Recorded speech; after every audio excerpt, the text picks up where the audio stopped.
J'ai essayé une autre plateforme un peu similaire, mais c'était sur des sommes un peu plus importantes. Au minimum, je crois que c'était 500 euros. Avec Mimosa, du coup, il y a on peut mettre vraiment diversifier ses participations et sur des petites sommes également, ce qui correspond plus au budget. Le but, c'est surtout quitte à avoir un peu d'épargne, j'ai envie de savoir à quoi ça sert. Et que du coup, là, au moins, j'ai le sentiment que mon argent, je sais où il va et je subventionne pas d'autres choses dans lesquelles, qui correspondent pas à mes valeurs, en fait.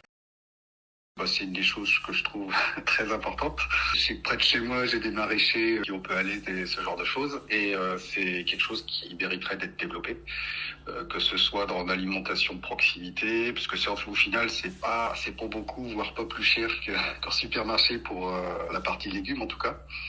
Pour les parties un peu plus transformées ou viande, c'est la qualité, ça n'a rien à voir. C'est quelque chose auquel je prête attention et que s'il y en a d'autres qui développent ce genre de projet, je trouve ça intéressant de mettre ma petite pierre à l'édifice. Voilà.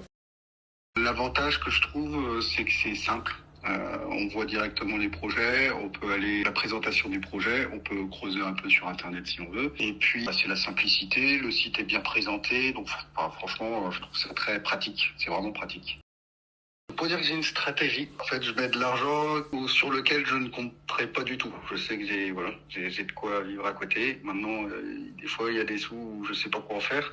Et plutôt de mettre ça sur un livret A, assurance vie ou une connerie, auquel je crois pas trop. Du coup, je préfère mettre dans des projets qui me paraissent plus intéressants. Donc, c'est vraiment au cas par cas. Après, je suis travailleur indépendant, donc ça va dépendre énormément des chantiers que je vais avoir, des rentrées d'argent que je vais avoir. Donc, c'est vraiment au cas par cas. Et après, la stratégie, non, j'en ai pas. Je mets plutôt là des petites sommes un peu partout parce que j'ai envie de voir plein de projets. Mais c'est vraiment un goût personnel à ce niveau-là. C'est pas vraiment une stratégie.